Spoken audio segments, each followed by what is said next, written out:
High বন্ধু, চলে এসেছি। আজকে দেখো এখানে আমি একটা প্যাটিস বানাবো, স্যান্ডউইচ। দেখো তোমাদের সেই স্যান্ডউইচটা তৈরি করবো কীভাবে, দেখো তৈরি সেই স্যান্ডউইচটা দেখাচ্ছি।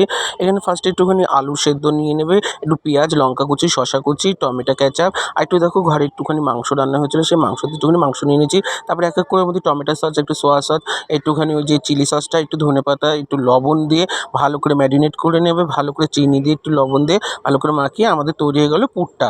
ঠিক আছে, এইবার এইদিকে আমি বেসনটা নিয়ে নিয়েছি, বেসনের মধ্যে একটুখানি কর্নফ্লাওয়ার নিয়ে নিয়েছি, কর্নফ্লাওয়ারের মধ্যে দিয়ে এবার মধ্যে একটুখানি একটা ম্যাগি মশলা বা যে কোনো তোমরা মশলা একটু দিয়ে নেবে, অ্যাড করে নিয়ে একটু চিনি, একটু লবণ দিয়ে ডিম ফাটিয়ে ভালো করে ব্যাটার তৈরি করে নেবে।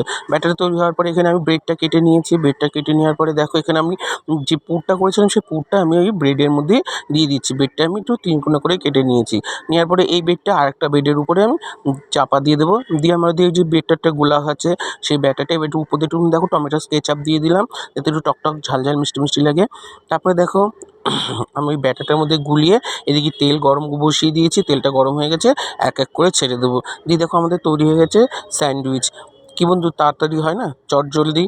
প্লিজ একটু পাশে থেকো, কমেন্ট করে, একটু লাইক করে, একটু শেয়ার করো। আর প্লিজ সবাইকে বলছি একটুখানি ঘুরে যাও, দেখে যাও। আর দেখো এদিকে মা ভোরবেলা উঠে তাড়াতাড়ি রান্না করে ফেলেছে। দেখো আজকে তোমাদের শেয়ার করতে পারিনি রেসিপিটা। দেখো এখানে একটুখানি খাসি মাংস আর একটুখানি পোলাও হয়ে গেছে। আর এইদিকে আমি একটু বড়া করেছিলাম।